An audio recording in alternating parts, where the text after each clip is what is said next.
भारतातील सर्वात प्रगतशील राज्य म्हणून ज्याचा नावलौकिक आहे त्या महाराष्ट्राची स्थापना 1 मे 1960 रोजी झाली आणि त्या घटनेला आता 60 वर्ष पूर्ण होत आहेत. म्हणजे राज्याचं वय हे 60 झालेलं आहे. अर्थात माणसाप्रमाणे कोणाचं वय 25 मध्ये काय करायचं आणि 60 वर्षी काय करायचं तसं राज्याच्या किंवा देशाच्या बाबतीमध्ये असं काही असत नाहीये. ते फक्त एक कालगणना ठरते. पण एक महत्वाची गोष्ट आहे की या 60 वर्षांमध्ये राज्याने काय केलं याचा ओव्हरव्ह्यू घेणं गरजेचं असतं आणि मला वाटतं की तो ओव्हरव्ह्यू हा सर्व क्षेत्रामध्ये घेतला जाईल. राज्याने उद्योग क्षेत्रात काय केलं, राज्याने सामाजिक क्षेत्रात काय केलं, राज्याने साहित्यिक क्षेत्रात काय केलं, राज्याने वैज्ञानिक क्षेत्रात काय केलं, या सर्व बाबतीत मला वाटतं की आता वेगवेगळे विचारवंत त्यांचे विचार मांडतील आणि अर्थात राज्य शासन किंवा अन्य संस्था देखील त्याबाबत काहीतरी भाष्य करतील. मी याबाबत काही जास्त बोलणार नाही कारण त्यासाठी तसे त्यांचे तज्ज्ञ लोक त्यावरती विचार करतील. मी फक्त यामध्ये प्रशासकीय व्यवस्थेबाबत थोडंसं विवेचन करणार आहे. गेल्या 60 वर्षांमध्ये महाराष्ट्राची प्रशासकीय व्यवस्था कशी राहील आणि या प्रशासकीय व्यवस्थेने या राज्याच्यासाठी काय केलं किंवा त्यापेक्षा काय करणं गरजेचं होतं आणि ते केलं आहे का याबाबत थोडंसं भाष्य करेल. एक गोष्ट महत्वाची आहे की जसं राज्याचा नावलौकिक इतर बाबतीत आहे तसंही प्रशासकीय व्यवस्थेबाबतीत सुद्धा हे राज्य हे देशात नव्हे तर परदेशात सुद्धा नावाजलेलं आहे. राज्याच्या प्रशासकीय व्यवस्थेबाबत लोकांना आदर आहे आणि तो पूर्वीपासून आदर होता. हे असं का होतं त्याला काही कारण म्हणजे त्याची कारणामध्ये जाण्याचं कारण नाही, पण ही वस्तुस्थिती आहे की ज्यावेळेस प्रशासकीय व्यवस्थेचा आणि प्रशासनाबाबत चर्चा होते त्यावेळेस महाराष्ट्रातील एक ज्वाज्वल्यपूर्ण किंवा चांगलं प्रशासन म्हणून महाराष्ट्राची त्याच्यामध्ये निश्चित चर्चा होते. यामध्ये मला एक गोष्ट आवर्जून सांगायची वाटेल की ज्यावेळेस आमची एक बॅच IAS ऑफिसरची पूर्ण देशामधली बॅच जी होती, काही अधिकारी त्यामध्ये होते, ते ट्रेनिंगला मसुरीला गेले होते आणि मग दिल्लीमध्ये गेलं असताना आम्ही सर्वांनी त्यावेळेचे माननीय पंतप्रधान आणि माननीय उपपंतप्रधान यांची भेट घेतली. त्यावेळेचे उपपंतप्रधान हे श्री लालकृष्ण अडवाणी हे होते आणि अर्थात अनौपचारिकरित्या त्यावेळेस चहा पाण्याच्या वेळेस चर्चा होते आणि मग कोण कुठल्या राज्यातून वगैरे असे त्यांची ओळख झाल्यानंतर ज्यावेळेस आमच्या गटाने ओळख करून दिली, आम्ही 3-4 लोक महाराष्ट्रातून होतो की आम्ही महाराष्ट्रामध्ये आहेत, त्यांनी अतिशय सहजतेने सांगितलं की महाराष्ट्राची प्रशासन व्यवस्था अतिशय चांगली आहे आणि अतिशय सुदृढ आहे. हे अतिशय सहजतेने ते सांगून गेले. पण अर्थात त्यांना ते जस्टिफिकेशन करण्याचं मला वाटतं की जाणवलं कारण इतर राज्यातील लोक होते. देशाच्या उपपंतप्रधानांनी केवळ एका राज्याच्या प्रशासनाबद्दल चांगलं बोलावं आणि इतरांच्या बाबतीमध्ये त्यांना ते वाईट वाटू नये, कदाचित असं असेल किंवा मग त्यांचा तो स्वभाव असेल, पण त्यांनी त्याचं स्पष्टीकरण दिलं. अर्थात हे स्पष्टीकरण आमच्या कोणाच्या लक्षात आलेलं नव्हतं. त्यांनी सांगितलं की माझी एखाद्या राज्याचं प्रशासन चांगलं आहे, सक्षम आहे किंवा कसं आहे याचं माझी एक स्वतःची आडाखे बांधण्याची पद्धत आहे. आणि त्यांनी सांगितलं की त्या ज्या राज्यामध्ये जिथे निवडणुकीच्या कालावधीमध्ये बूथवरती किंवा मतदानावरती पुनर्मतदान घेण्याची गरज पडत नाही किंवा सगळ्यात कमीत कमी पुनर्मतदान होतं अशा राज्याची प्रशासनिक व्यवस्था चांगली आहे आणि महाराष्ट्रामध्ये शक्यतो म्हणजे नाहीच या लेवलला पुनर्मतदान त्या केंद्रावरती करण्याची गरज पडत नाही कारण तशी त्यांची तयारी असते आणि त्यामुळे तशा पद्धतीचं ते प्रशासन आहे. मला त्यांचं एक्सप्लेनेशन फार आवडली कारण जसं की आपल्याला काही गोष्टी कशामध्ये मोजता येत नाहीत पण त्यांनी ते मोजण्याचे तसं एक त्याचं मापक ठरवलं होतं. जसं की ताप आला असेल तर आपल्याला किती ताप आहे, तो तापाचं लेवल काय आहे असं आपण ठरवतो. त्याप्रमाणे प्रशासनाची इतक्या सर्वोच्च पदापैकी असलेल्या पदावरती बसलेल्या व्यक्तीने हे सांगितलं आणि त्यामुळे मला वाटतं की ती महाराष्ट्रातील प्रशासनासाठी एक पावती होती. महाराष्ट्रातलं प्रशासन चांगलं आहे, अतिशय ताकदवान आहे आणि अतिशय विजन असलेलं आहे, याबाबत दुमतच नाहीये. आणि त्या प्रशासकीय पद्धतीचा मी गेले 34 वर्ष अतिशय जवळून म्हणण्यापेक्षा अंतर्गतरित्या मला त्याचा अनुभव आलेला आहे. त्यामुळे स्वतःचं कौतुक किंवा प्रशासकीय व्यवस्थेचं कौतुक हे करणं स्वाभाविक असलं तरी त्याचं एक निष्पृह असं मूल्यमापन करणं देखील तितकंच गरजेचं आहे. आणि त्या दृष्टीने मी मग काही मुद्दे आपणासमोर मांडणार आहे.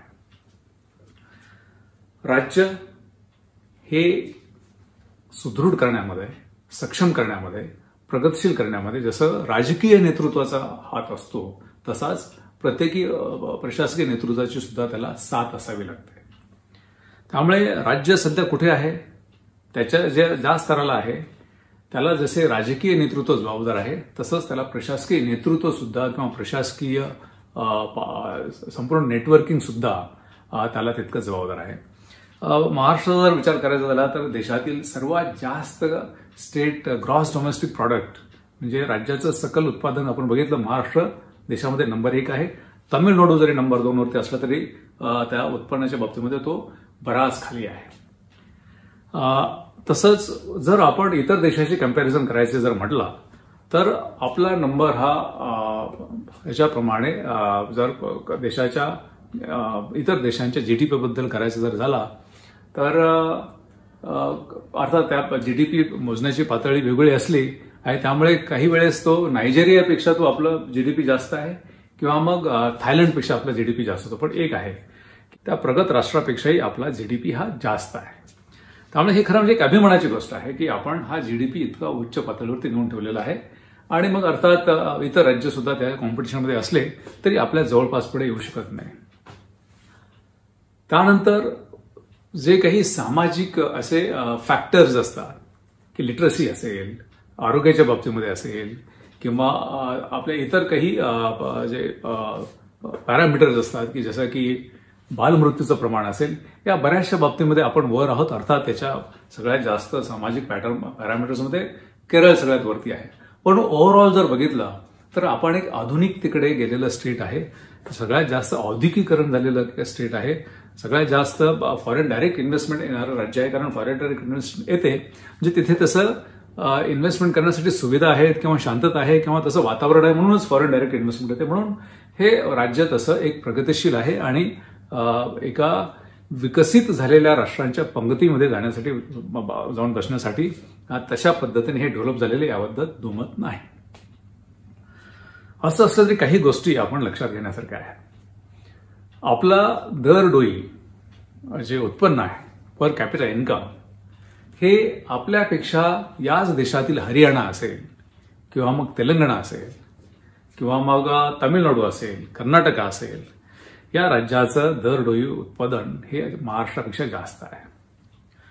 आणि मी फक्त दरडोई उत्पादन म्हणतो, त्याची पुन्हा एकदा इनइक्वॅलिटी म्हणजे उत्पन्नाची असमानता ही अजून पुढची गोष्ट आहे. त्यामुळे मग काही गोष्टीकडे महाराष्ट्राने ज्या गोष्टी व्हायला पाहिजे होत्या आणि ज्या महाराष्ट्राची ताकद ही विकसित झालेल्या राष्ट्रांच्या पंक्तीमध्ये जाऊन बसण्याची आहे, आपण काय केलं पाहिजे होतं आणि तिथे प्रशासनाची भूमिका काय याच्यामध्ये आपण थोडक्यात त्याच्याकडे आपण थोडंसं लक्ष देऊया. महाराष्ट्रामध्ये जी स्लम वापरलं, उदाहरणार्थ स्लम आहे किंवा आर्थिक विषमता आहे किंवा मग रोजगार आहे किंवा त्या रोजगाराचा तुटपुंजा रोजगार आहे, ह्या सगळ्या गोष्टी आपण बघितल्या पाहिजेत. आपण सगळ्यात बेसिक म्हणजे की राज्य हे औद्योगिकरणाकडे झालेलं असल्यामुळे जवळजवळ 33% राज्याचं सकल उत्पादन हे कारखानदारीवरून किंवा सेकंडरी सेक्टरमधून येतं. तसंच मेजॉरिटी जे आहे ते तुमचं 53 ते 55% हे सर्व्हिसेस म्हणजे सेवा क्षेत्रामधून येतं आणि एक 9 ते 11% ते व्हॅरी असं मी स्पेसिफिक आकडेवारी देणार नाही, पण 9 ते 11% हे शेतीमधून येतं.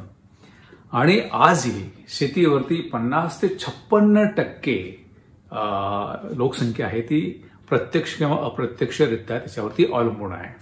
आणि अर्थात शेतीमधून जे उत्पन्न मिळतं त्यामुळे नॅचरली की उत्पन्नाचा हिस्सा हा 9 ते 11% आहे सकल उत्पादन आणि त्याच्यावरती अवलंबून असलेले जो वर्ग आहे त्याचं संख्या ही 50 ते 56% आहे. निश्चितच पर कॅपिटा इन्कम या शेतीवरती अवलंबून असलेल्या लोकांचा निश्चितच कमी आहे.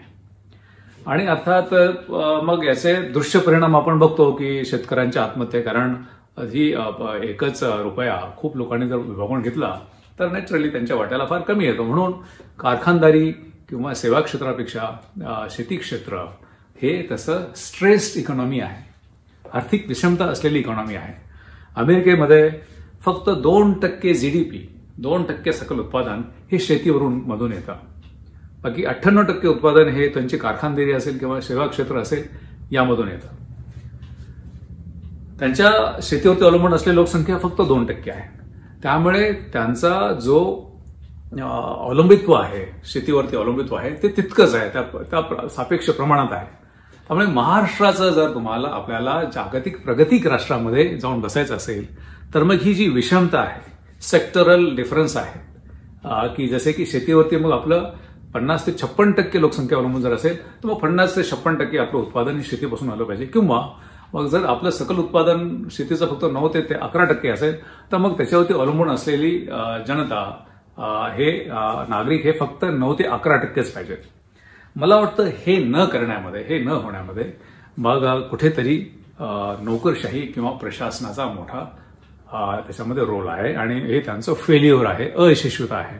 गेल्या 60 वर्षांमध्ये आपण हे काही करू शकलो नाही. खरं म्हणजे अमेरिकेमध्ये 1940ची परिस्थिती बघितली आणि 2000 ची परिस्थिती बघितली तर कंटिन्युअसली शेतीवरचा त्यांचं जे अवलंबित होतं कमी होत गेलं आणि तसंच शेतीवरच्या असलेल्या जीडीपी तसा कमी होत गेला. आपण गेल्या 60 वर्षांमध्ये करू शकलो नाही. मी पॉलिटिकल लिडरशिपला याच्यामध्ये दोष देणार नाही, कारण हे जी वरिष्ठ प्रशासकीय व्यवस्था आहे, IAS असतील, IPS असतील किंवा मग इतर जे खात्यातले लोक असतील त्यांनी खरं म्हणजे, किंवा कृषी खात्यातले लोक असतील, इरिगेशनमधले लोक असतील, यांनी सर्वांनी मिळून असा काहीतरी एक रोड मॅप राज्याला आणि राजकीय नेतृत्वाला दिला पाहिजे होता की याच्यामध्ये की शेतीवरचं अवलंबित्व कमी करायचं लोकांचं किंवा मग शेतीचा जीडीपी वाढवायचा, जे काही शक्य असेल ते. हे झालेलं नाही. त्यामुळे मला वाटतं की इथे कुठेतरी प्रशासकीय व्यवस्था जरी चांगली असली तरी हे त्यांचं फेल्युअर आहे, हे त्यांचं अपयश आहे आणि हे अपयश हे त्यांनी स्वीकारणं गरजेचं राहील, कमीत कमी 60व्या वर्षात तरी. हे का झालं, कशामुळे झालं याच्यामध्ये न जाता आपण काही जर उदाहरणं घेतली एक ठळकपणे, कारण हा विषय मोठा असल्यामुळे याच्यामध्ये आपल्याला वेळ घालण्यात अर्थ नाहीये.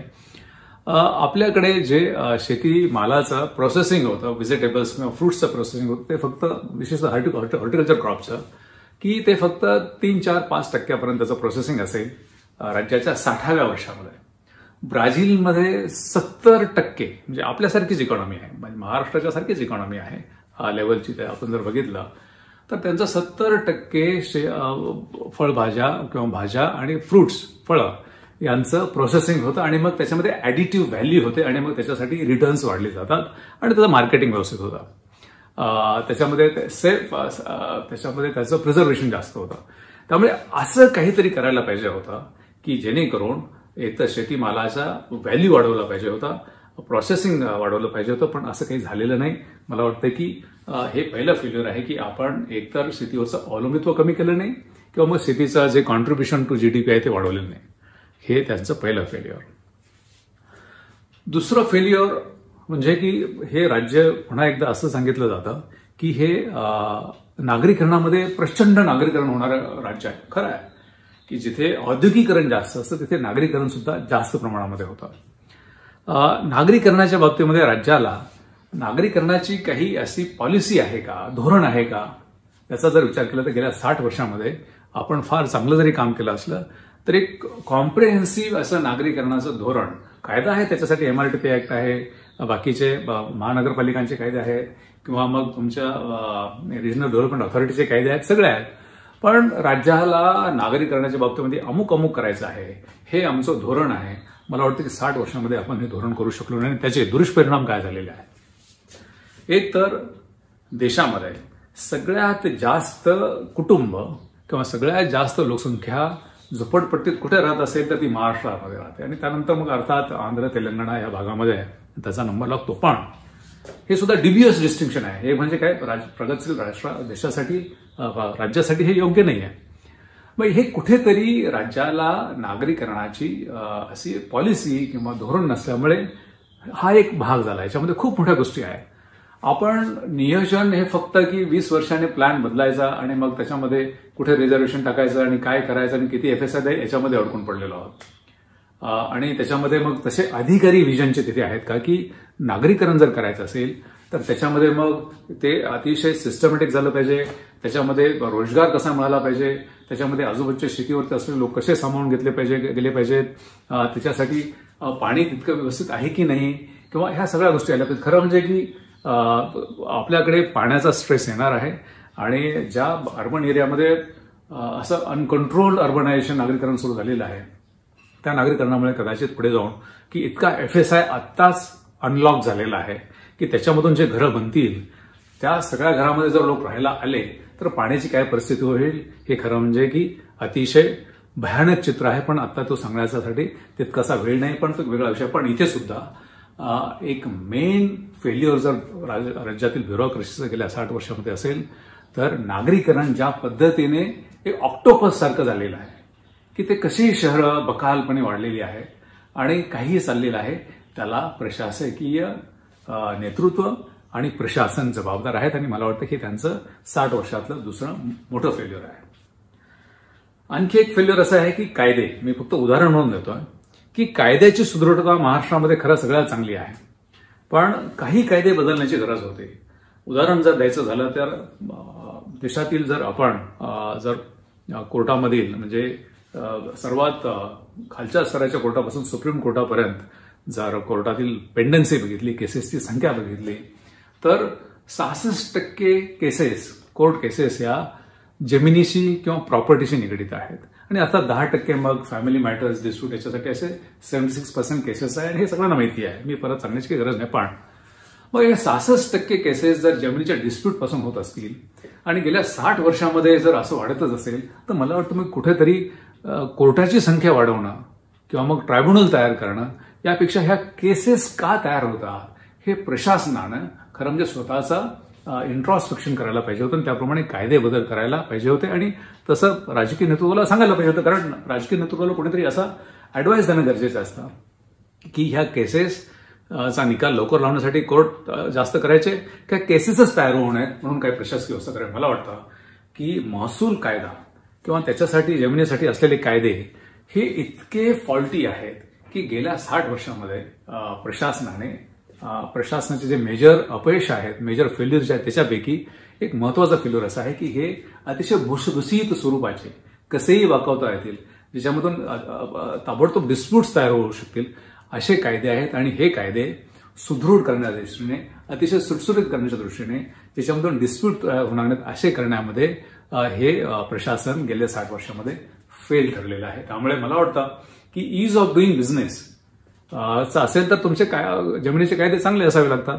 आपण ईज ऑफ बिझनेसच्या गप्पा खूप मारतो आणि मग काहीतरी अशी चुटपुट काहीतरी गोष्ट त्याच्यामध्ये करतो आणि मग सातबारा संगणकीकरण अमुक अमुक अशा गोष्टी करतो. एक गोष्ट चांगली आहे की आता मला वाटतं 60व्या वर्षात तरी लँड टायटलिंग बिल म्हणजे की तुमच्या जमीन मालकी हक्काचा कायदा, आतापर्यंत या राज्यामध्ये जमीन मालकी हक्काचा कायदा नाही. जमीनचा महसूल कोणाकडून वसूल करावा याच्या बाबतीत सातबारा आणि इतर हे तुमच्या तरतुदी आहेत, पण मालकी हक्क शेवटी तुम्हाला कोर्टामधून जाऊन प्रूव्ह करावा लागतो. पण मालकी हक्काचा कायदाचं बिल मला वाटतं आता पेंडिंग आहे, पण त्याला 60 वर्ष लागावेत. आता मान्य होईल कदाचित 60 वर्ष लागावेत, हे राज्यातील प्रशासनाचं मोठं अपयश आहे. ह्या सगळ्या गोष्टी जर बघितल्या तर मला वाटतं की मग हे जे प्रशासन, ज्याला सुदृढ प्रशासन म्हटलं जातं किंवा अतिशय प्रगत प्रशासन म्हटलं जातं, तर त्याच्या सापेक्ष ते वागलेले आहेत का? उत्तर आहे नाही.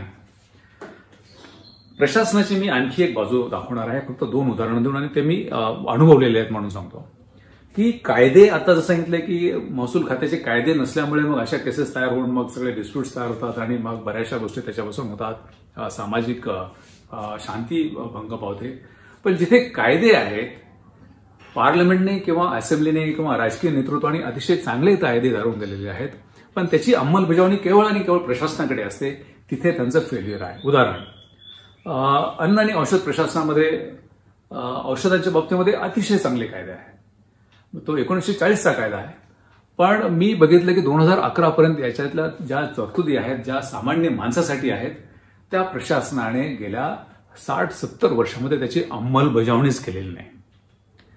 खालच्या पातळीवरती लोक अंमलबजावणी करतात की नाही हे कधी वरिष्ठांनी त्याचा आढावा घेतला नाही.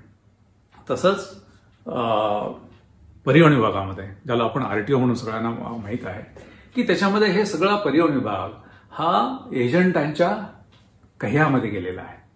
आणि मग याच्यामध्ये जे वरिष्ठ जे पातळीवरती बसलेले आहेत त्यांना हे दिसत नाही का गेले 60 वर्षामध्ये आपण एक अशी जी पॅरलल इकॉनॉमी जी चालू झालेली आहे या खात्यामध्ये ती आपण कमी करू शकलेलो नाही. त्यामुळे मला वाटतं की कुठेतरी हे प्रशासनाच्या दृष्टीने एक अतिशय गंभीर बाब आहे. ह्या सगळ्या ज्या गोष्टी आहेत की याच्यामध्ये जे मॉनिटरिंग सिस्टीम लागतं मंत्रालयातील सचिवापासून ते मॉनिटरिंग सिस्टीम नाही आहे. आणि मग खरं म्हणजे की 60व्या वर्षामध्ये आपण हे करताना आपण असं आणखी एक आविर्भाव आणू शकतो की आम्ही महाराष्ट्र प्रगत असल्यामुळे आम्ही माहितीच्या अधिकाराचा कायदा अगोदर केला देशामध्ये 2002 मध्ये, किंवा मग आम्ही सेवा हमी कायदा केला, किंवा मग आम्ही लोकशाही दिन तयार केला, किंवा मग आम्ही अमुक केलं तमुक केलं तमुक केलं असं केलेलं आहे. याचा काही परिणाम झाला आहे का? खरं म्हणजे मला असे कायदे करावं लागणं हेच प्रशासनाच्या दृष्टीने एक नामुष्की आहे. जे बेसिक दिलेलं आहे त्याचीच जर खरं अंमलबजावणी केली तर मग बाकीच्या ह्या कुबड्यांची की सेवा हमी कायदा वगैरे अशा कुबड्यांची गरज असणार नाही. कारण की जर त्या खात्यामध्ये जर नियमाप्रमाणेच काम होत असेल तर पुन्हा सेवा हमी कायद्याची काय गरज आहे. त्यामुळे मला वाटतं की हे काही सुदृढतेचं लक्षण नाहीये किंवा प्रशासकीय जे काही विजन असतं त्याचं लक्षण नाहीये. त्यामुळे मला वाटतं की ह्या 60व्या वर्षामध्ये आढावा घेताना आपल्याला एक लक्षात घ्यावं लागेल की जे डायरेक्टिव्ह प्रिन्सिपल्स आहेत घटनेमध्ये, राज्यघटनेमध्ये, त्या डायरेक्टिव्ह प्रिन्सिपलमध्ये खरं म्हणजे की या राज्याचा कारभार कसा चालावा हे पूर्णपणे दिलेलं आहे. मग त्याच्यापैकी काय झालेलं आहे आणि काय झालेलं नाही आहे हे प्रशासनाने बघितलं पाहिजे की आतापर्यंत गेल्या 60 वर्षामध्ये अमुक अमुक झालेल्या आणि ह्या गोष्टी अजून करायच्या राहिलेल्या आहेत. आणि मग त्यांनी राजकीय नेतृत्वाला किंवा कॅबिनेटला हे सांगितलं पाहिजे की ह्या गोष्टी आणखी राहिलेल्या आहेत आणि हे करणं गरजेचं आहे. सध्या कोरोना व्हायरसच्या बाबतीत चाललेलं आहे. खरं म्हणजे की असे पॅन्डेमिक्स किंवा अशा महामारी असे रोग येतच राहणार आहेत. त्याच्यासाठी पुन्हा एकदा तयारी करणं म्हणजे की तहान लागल्यानंतर विहीर खणण्यासारखं काम आहे. आणि पोक्त विचार करणारी ट्रेंड ब्युरोक्रेसी प्रशासकीय व्यवस्थेला खरं म्हणजे हे एक चुकीचं असं त्यांचं हे आहे की खरं म्हणजे की कुठलीही जरी आपत्ती आली तर ती आपत्ती काय येऊ शकते आणि त्या आपत्तीसाठी आपण कसे तयार आहोत याकडे लक्ष देण्याची गरज आहे. आणि मला वाटतं की मग दर मान्सूनमध्ये झालं की पुरामुळे काही जीवितहानी होते, वित्तहानी होते आणि मग त्याच्यामध्ये पुन्हा एकदा तो विषय चर्चेला जातो आणि मग ऑक्टोबर नोव्हेंबरमध्ये मग सगळे पुन्हा ते विसरतात आणि दरवर्षी असं चालतं. तर हे मला वाटतं की प्रशासकीय नेतृत्वाच्या दृष्टीने किंवा प्रशासनाच्या दृष्टीने 60व्या वर्षात योग्य नाही. मी शेवटचा मुद्दा एक सांगेन की राज्यामध्ये जे आता शहरीकरण झालेलं आहे किंवा मग बाकीच्या गोष्टी चाललेल्या आहेत किंवा चौथी औद्योगिक क्रांती आता येऊ घातलेली आहे आणि चौथ्या औद्योगिक क्रांतीमध्ये मग वर्ल्ड इकॉनॉमिक फोरमच्या दृष्टीने बराचसा रोजगार चालला जाणार आहे. त्यांच्या रिपोर्टप्रमाणे तर पुढच्या 10-15 वर्षांमध्ये सध्याच्या ज्या नोकऱ्या आहेत त्याच्यापैकी 65% नोकऱ्या संपलेल्या असतील. अर्थात थोड्याफार नवीन येतील पण त्या तितक्याशा पुरे असणार नाहीत. क्लायमेट चेंज आहे. ह्या सगळ्या गोष्टीवरती मला वाटतंय की प्रशासनाने राजकीय नेतृत्वाला अगोदरपासूनच सांगितलं पाहिजे की भविष्यासाठी काय केलं पाहिजे, रोजगार हा कसा वाढवला जाईल, किंबहुना रोजगार कमी तर होणार नाही ना, आणि मग पुढच्या 2-3 पिढ्यामध्ये हा रोजगारची कंटिन्युअस कसा राहील. राज्याचं दरडोई उत्पादन जरी चांगलं असलं पण इतर राज्यापेक्षा ते कमी आहे, ते कसं वाढवता येईल. आणि सर्वात महत्वाचं म्हणजे की आर्थिक विषमतेच्या बाबत हे राज्य काय करत आहे. आर्थिक विषमतेच्या बाबतीमध्ये कुठलंही खातं, महाराष्ट्र राज्याचं कुठलंही खातं की हे आर्थिक विषमता कमी करण्यासाठी प्रयत्न करत आहेत मला दिसत नाही की एकही अशी योजना आहे की आर्थिक विषमता म्हणजे तुमचं दरडोई उत्पन्न प्रचंड मोठं दिसत असेल पण मग काहींचं ते फक्त ॲव्हरेज असतो, सरासरी असतो दरडोई उत्पन्न. मग काही लोकांचं उत्पादन हे प्रचंड मोठं आहे आणि काही लोक मग दारिद्र्य रेषेखाली तसेच खितपत पडलेले आहेत. हे कुठेतरी दरी कमी करायची असेल तर प्रशासकीय यंत्रणेने असा सल्ला, असं मार्गदर्शन, तशा योजना हे राजकीय नेतृत्वाला जर दिल्या तर राज्याच्या 60व्या वर्षामध्ये एक पुन्हा काहीतरी नवीन सुरुवात होईल असं मला वाटतं. आणि हे प्रशासन अतिशय पोक्त विचार करणार आहे, अतिशय मॅच्युअर्ड आहे, अतिशय अनुभवी आहे, अतिशय विजन असलेलं आहे आणि मला वाटतं की ते याकडे लक्ष देतील. थँक्यू.